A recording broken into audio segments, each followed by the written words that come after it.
Imagine standing shoulder to shoulder with only 300 Spartan warriors as the ground beneath your feet begins to tremble. The sound isn't thunder. It's an army. Far beyond the narrow mountain pass, countless banners rise above the horizon. Bronze armor glitters beneath the Greek sun. War drums echo across the cliffs. Horses, chariots, archers, cavalry, and soldiers from every corner of the largest empire on earth move steadily forward under the command of one man. The great king of Persia, Xerxes. His empire stretches from the borders of India to the shores of Egypt. His wealth is beyond imagination. His armies have conquered kingdoms that once believed themselves unconquerable. Now only a collection of divided Greek city-states stands between him and complete domination of Europe. Victory should be inevitable. Yet one king refuses to kneel. His name is Leonidas. History remembers him as the leader of 300 Spartans, but the truth is even more remarkable than the legend. He knew the odds. He understood that the mission might end in death. And still, he marched north toward Thermopylae, where one of history's most famous last stands would unfold. How could such a tiny force resist the greatest military machine of the ancient world? Why would a king knowingly lead his men toward almost certain death? And how did a battle that ended in defeat become one of the greatest victories of the human spirit? For more than 25 centuries, soldiers, historians, and leaders have returned to this story, not because Leonidas conquered an empire, but because he proved that courage could outlive defeat. This is the true story of the Spartan king who defied an empire. Chapter 1: The Making of a Spartan King. To understand Leonidas, you must first understand Sparta. Unlike the great trading cities of ancient Greece, Sparta was not built around commerce, art, or monumental architecture. It was built around war. Nestled in the fertile valley of Laconia in the southern Peloponnese, the Spartan state depended on conquest and strict social order to survive. Its citizens ruled over a far larger population of helots, people bound to the land who farmed Sparta's fields and supplied the food that allowed Spartan men to dedicate their lives almost entirely to military service. The Spartans believed that comfort created weakness. Every part of their society was designed to produce disciplined warriors capable of defending the state against both foreign enemies and internal revolt. From childhood, boys were taught that the needs of Sparta always came before the needs of the individual. At the age of 7, Spartan boys left the comfort of their families and entered one of history's most demanding education systems, the agoge. It was far more than military training. It was a complete transformation of body, mind, and character. The boys endured hunger, exhaustion, harsh discipline, and constant competition. They learned to march for miles without complaint, to survive with limited supplies, and to fight as part of a tightly coordinated unit rather than as individual heroes. Even stealing food was encouraged, not because theft itself was admired, but because it taught resourcefulness. If caught, the punishment came not for stealing, but for failing to do it skillfully. Physical endurance was only one part of their education. Spartan instructors demanded emotional resilience as well. Fear had to be mastered. Pain had to be ignored. Obedience became instinct. Every lesson reinforced the same belief: discipline would always defeat chaos. Among these boys grew a young prince named Leonidas. He belonged to the Aegeid dynasty, one of Sparta's 2 royal houses. Yet despite his royal blood, few expected him to become king. He was the 3rd son of King Anaxandridas II. His older brothers stood ahead of him in the line of succession, making it unlikely that the crown would ever rest on his head. This unexpected position shaped Leonidas in important ways. Unlike an heir raised with the certainty of ruling, he experienced the agoge much like any other Spartan noble. He endured the same hardships, trained beside future soldiers, and earned respect through ability rather than privilege. Years of relentless training forged him into the ideal Spartan warrior. He fought with the heavy bronze shield known as the aspes, mastered the long spear that formed the backbone of the Spartan phalanx, and learned that victory depended on trust between every man standing shoulder to shoulder. As Leonidas matured, he gained experience on campaign and developed a reputation for calm judgment and unwavering discipline. Ancient sources describe him not as a reckless seeker of glory but as a leader who embodied the values Sparta admired most: courage, restraint, and absolute commitment to duty. His personal life also strengthened his place within the royal family.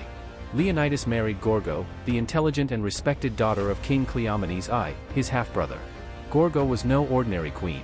Ancient writers remembered her for her wisdom and political insight, qualities unusual for women in most Greek city-states but highly respected in Sparta, where women enjoyed greater freedom and influence than elsewhere in Greece. Together, Leonidas and Gorgo represented the ideals of Spartan leadership. Their partnership reflected a society that expected both men and women to contribute to the strength of the state, each in different but equally valued ways. Fate, however, had its own plans. After the death of Cleomenes and the complicated succession that followed, Leonidas unexpectedly inherited the Spartan throne around 490 BC. He had never been destined to rule, yet years of preparation had quietly shaped him for exactly that responsibility. By the time he became king, Greece stood at the edge of a growing storm. Across the Aegean Sea, a vast empire was recovering from an earlier setback. Its new ruler possessed unimaginable wealth, nearly limitless resources, and a determination to finish what his father had begun. Soon, Leonidas would face a challenge unlike anything the Greek world had ever known. One king had been shaped by discipline. The other commanded the greatest empire on earth. Their collision would change history forever. Chapter 2: The Persian Empire Rises. While Sparta forged warriors through discipline, Persia built power through conquest. By the early 5th century BC, the Persian Empire was the largest the world had ever seen. Stretching from the Indus Valley to Egypt and from Central Asia to the Aegean Sea, it ruled over millions of people from dozens of cultures. Its kings commanded vast wealth, sophisticated administration, and armies drawn from every corner of the empire. At its head stood Xerxes I. He inherited the throne from his father, Darius the Great, who had already attempted to conquer Greece. But in 490 BC, the Persians suffered a stunning defeat at the Battle of Marathon, where the Athenians proved that the seemingly invincible empire could be beaten. For Persia, Marathon was an unfinished chapter. For Xerxes, it became a matter of honor. Determined to succeed where his father had failed, he spent years preparing one of the greatest military expeditions in ancient history. Supplies were gathered from across the empire. Roads were improved, depots established, and an enormous fleet assembled to support the advance. One of the most remarkable engineering feats of the campaign was the construction of massive pontoon bridges across the Hellespont, allowing the army to cross from Asia into Europe. It was a powerful demonstration that the Persian king intended to overcome even nature itself. Ancient writers claimed Xerxes led hundreds of thousands, or even millions, of men. Modern historians believe those numbers were greatly exaggerated, but there is little doubt that his invasion force was one of the largest ever assembled in the ancient world. As the Persian army marched west, city after city submitted without a fight. Meanwhile, the divided Greek city-states faced a difficult choice: surrender to the great king or unite against an enemy unlike any they had ever faced. For King Leonidas, the decision was clear. If Persia was to be stopped, it had to happen before the heart of Greece lay open to invasion. And one narrow mountain pass offered the best chance to do exactly that. Chapter 3: Why Thermopylae? The Greeks knew they could never defeat the Persian army in an open battle. Their only chance was to force Xerxes into terrain where his overwhelming numbers would mean little. That place was Thermopylae, a narrow coastal pass between steep mountains and the sea. In some sections, it was so tight that only a limited number of soldiers could fight at once, making it the perfect location for heavily armored Greek hoplites. Thermopylae was more than a battlefield, it was the gateway into central Greece. If the Persians broke through, cities such as Athens would be left dangerously exposed. Despite long-standing rivalries, several Greek city-states formed an alliance to resist the invasion. While Sparta was recognized as the leading military power, the defense of Thermopylae would be a joint effort. In total, around 7,000 Greek soldiers marched to the pass, representing cities from across Greece. Leonidas led the Spartan contingent, but he brought only 300 Spartan citizens. These were not ordinary soldiers, they were experienced warriors, each chosen because he had a living son to carry on his family line. The mission was understood to be exceptionally dangerous. Why Sparta sent only 300 men has long been debated. Religious festivals, including the Carnea, and the Olympic Games limited the immediate deployment of the full Spartan army. Leonidas was sent ahead with an advance force while larger Greek forces were expected to follow. As the Greeks prepared their defenses, Xerxes arrived with his enormous army and expected a quick surrender. According to ancient tradition, he demanded that the Spartans lay down their weapons. Leonidas' reply became legendary: "Come and take them." The stage was now set for one of history's most famous battles, where discipline, courage, and strategy would be tested against overwhelming numbers. Chapter 4: 3 Days That Changed History. For several days, Xerxes waited. Confident that the Greeks would lose their nerve, he expected them to abandon the pass without a fight. They never did. When diplomacy failed, the Persian king ordered his army forward. The first waves crashed against the Greek line, but the narrow pass erased Persia's greatest advantage: its numbers. Only a small portion of the invading army could engage at one time, forcing thousands of soldiers to wait while the defenders held their ground. The Spartan warriors stood behind large round shields, wearing bronze helmets, breastplates, and greaves. Their primary weapon was the long dory spear, giving them greater reach than the Persians' shorter weapons. Fighting shoulder to shoulder in the disciplined phalanx, each man's shield protected not only himself but also the warrior beside him. Leonidas led from the front, calmly directing the defense as wave after wave broke against the Greek line. The Persians attacked repeatedly but struggled to break the formation. Whenever exhausted soldiers fell back, fresh Greek troops replaced them, maintaining a nearly unbroken wall of shields and spears. Frustrated by the lack of progress, Xerxes committed his elite guard, the Immortals. Chosen from the empire's finest soldiers, they were expected to end the battle quickly. Instead, they met the same fate as those before them. The confined terrain prevented them from surrounding the Greeks, while the longer Greek spears and superior armor gave the defenders a crucial advantage in close combat. Spartan discipline proved stronger than Persian numbers. For 2 full days, the defenders held the pass against repeated assaults, inflicting heavy casualties and shattering the myth that the Persian army was unstoppable. But while the battle raged at the front, a far greater danger was quietly unfolding in the mountains behind them. Chapter 5, Betrayal. Unable to break through the Greek line, Xerxes searched for another way. He found it in a local man named Ephialtes. Seeking a reward from the Persian king, Ephialtes revealed a hidden mountain trail that bypassed the narrow pass. Under the cover of darkness, a selected Persian force, led by the Immortals, began a night march along the path, hoping to surround the defenders by dawn. The Greeks guarding the trail fought bravely but were eventually pushed back. Before long, word reached Leonidas that the Persian army was closing in from behind. The battle for Thermopylae was lost.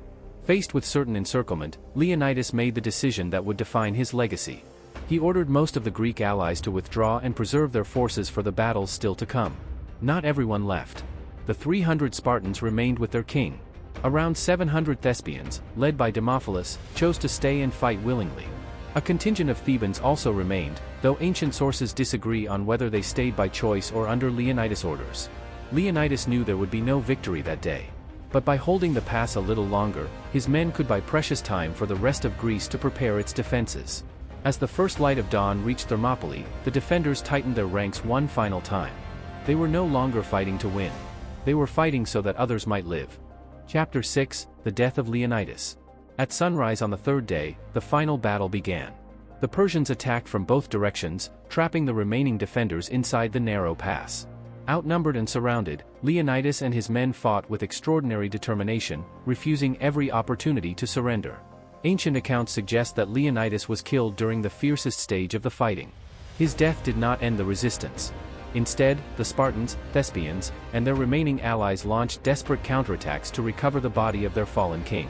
Several fierce clashes erupted around him before the Greeks finally carried him back. With their long spears broken and their numbers rapidly shrinking, many defenders drew their shorter swords and continued the fight. Others battled with whatever weapons they could still use, determined to hold their ground until the very end. The survivors eventually withdrew to a small hill behind the pass, where they made their last stand. Surrounded on all sides, they were overwhelmed by a storm of Persian arrows. Thermopylae had fallen. After the battle, Xerxes ordered Leonidas' body to be beheaded and his head displayed, a rare act that reflected both his anger at the stubborn resistance and his desire to send a message to the rest of Greece. Yet the opposite happened. Instead of breaking Greek morale, the sacrifice at Thermopylae became a symbol of courage and unity. News of the stand spread across the Greek world, inspiring thousands to continue the fight against an empire that now seemed far less invincible. Leonidas had lost the battle.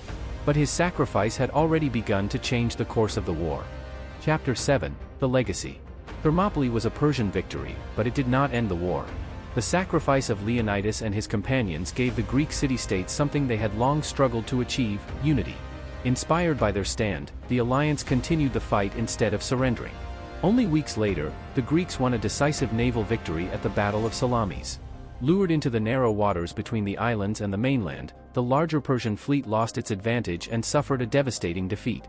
Xerxes soon returned to Persia, leaving part of his army behind. The following year, in 479 BC, the Greeks achieved a decisive victory at the Battle of Plataea. The Persian invasion collapsed, ending the empire's attempt to conquer mainland Greece. Leonidas did not live to see these victories, but his stand at Thermopylae became their symbol. Over the centuries, his story spread far beyond Greece. Military academies studied the discipline of the Spartan phalanx and the leadership displayed at Thermopylae. Writers, artists, and historians remembered Leonidas as a leader who placed duty above his own life. Modern films and novels have introduced his story to millions, but they often blur the line between history and legend. The real Battle of Thermopylae was not fought by only 300 Spartans.